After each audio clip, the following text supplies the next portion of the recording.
Elevator pitch is the topic for the week. Last week we talked about your why statement. And what did we talk about the why statement? What is it? The way we came out was it's basically your purpose.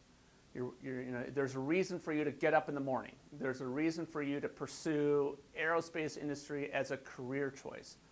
There's a reason for you to pursue this particular job or this school or this scholarship or this meal. Whatever it is, there should be a purpose around it. There's always an objective.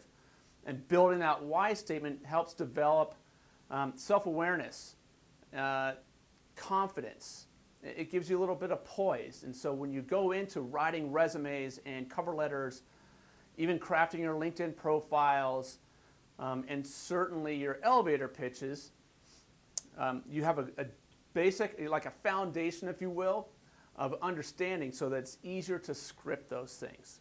So today's topic is the elevator pitch, and it's that age-old situation where you're in an elevator and the door closes and you look to your side and you see somebody who you want to become or with whom you want to work or be hired by or whatever it is in that situation. And what do you do? What do you say? What comes out of your mouth and how do you project yourself? That's the elevator pitch. And the idea is you basically have between 3 and 17 floors to state your case, whatever it is you're hoping to get, to win, your objective, whatever your goal might be. And so the elevator pitch itself is more of a 30 to 45 second spiel. And the hope is that the person says, wow, tell me more. And then you can go off for 2 to 5 minutes describing your case in greater detail. And that part gets easier because once you get over the roadblock of them accepting your interest, then it just gets easier to talk about, and it becomes a conversation, two-way street.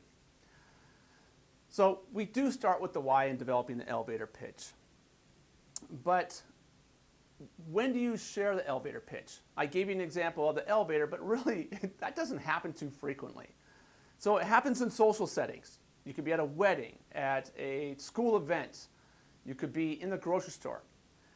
You can be at an interview. You can be in a professional networking situation. You can be in an airport where there are a bunch of people around and you bump into the person with whom you want to talk.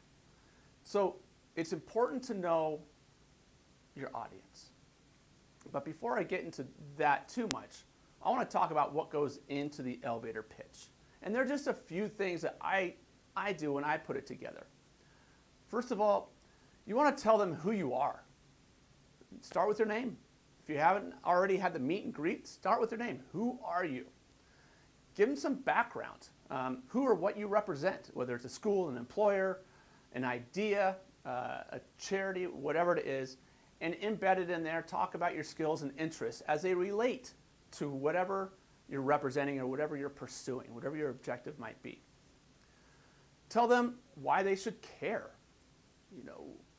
Things like what you're working on at that minute or at that time are related again to the objective. What your passion is, your why.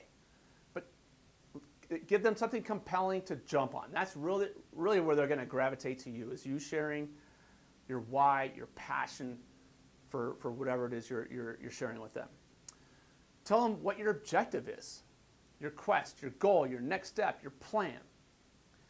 And then last, how they can participate, whether it's an option, like that next step, as I share with the objective, how they can be prepared for interest, or if they show a lack of interest, how you best respond to that.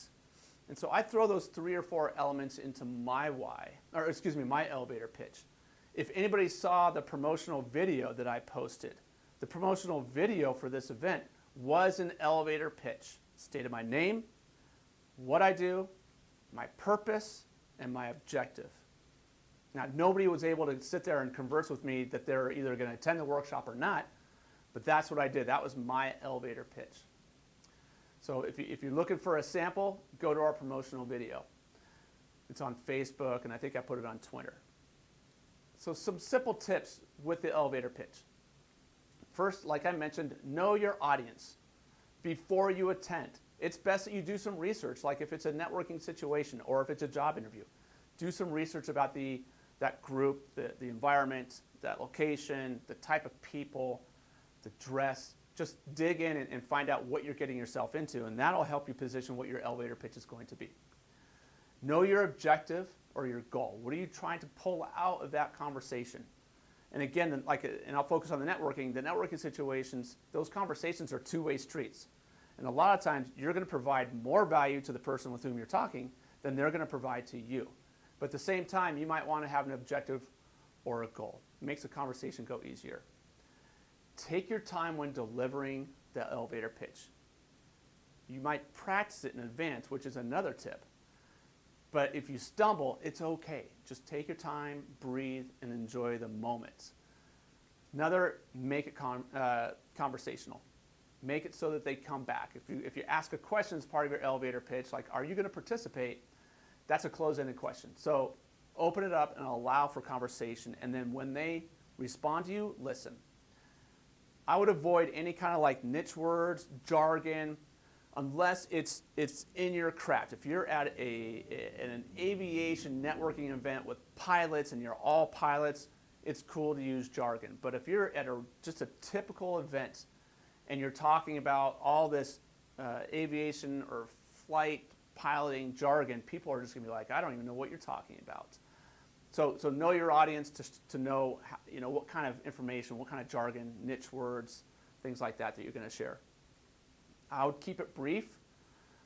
Usually elevator pitches are 30 to 45 seconds, which in my world is around 75 words, depending on how fast you speak and how fast you speak in that moment. You might practice this thing, but you might shoot it when you're talking.